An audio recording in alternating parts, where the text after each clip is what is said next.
طلاق احسن۔ طلاق احسن سے کیا مراد ہے؟ طلاق احسن سے مراد یہ ہے کہ مرد طہارت کی حالت میں اپنی بیوی کو، جب بیوی حیض کی حالت میں نہ ہو تو اس کو ایک طلاق دیتا ہے۔ یہ نہیں کہتا کہ میں 3 طلاقیں دیتا ہوں تمہیں، تو وہ ایک طلاق دیتا ہے، اناؤنس کرتا ہے، چاہے وہ لکھ کے دیتا ہے، چاہے وہ جو ہے زبانی کہتا ہے، یا پھر وہ ٹیکسٹ کرتا ہے، میسیجز کرتا ہے، جیسے بھی یہ آج کل جو ہے نا مختلف ذرائع ہیں جو ہے نا کمیونیکیشن کے، تو ہر طرح سے طلاق افیکٹو ہو جاتی ہے۔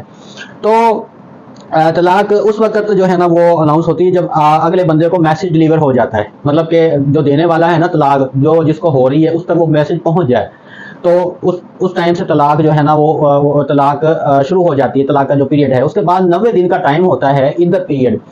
جب بندہ طلاق دیتا ہے مرد اپنی بیوی کو، اس کے 90 دن کے بعد اگر صلح نہیں ہوتی، رجوع نہیں ہوتا، مرد اپنی عورت سے صلح نہیں کرتا، اپنی بیوی سے رجوع نہیں کرتا، تو پھر وہ طلاق افیکٹو ہوتی ہے 90 دن کے بعد۔ یہ طلاق مذاق نہیں ہے کہ ایسے ہی کہہ دیا اور طلاق ہو گئی، ایسا نہیں ہے۔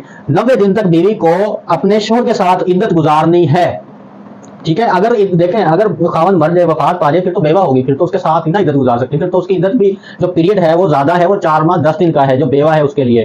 اب دیکھیں ویورز، یہ ہے طلاق احسن، ایک وقت میں ایک طلاق دینا۔ یہ بھی نہیں کہنا کہ میں تجھے ایک طلاق دے رہا ہوں، بس طلاق دیتا ہوں، اور یہ نہیں کہنا کہ میں 3 طلاقیں دیتا ہوں، یہ طلاق احسن۔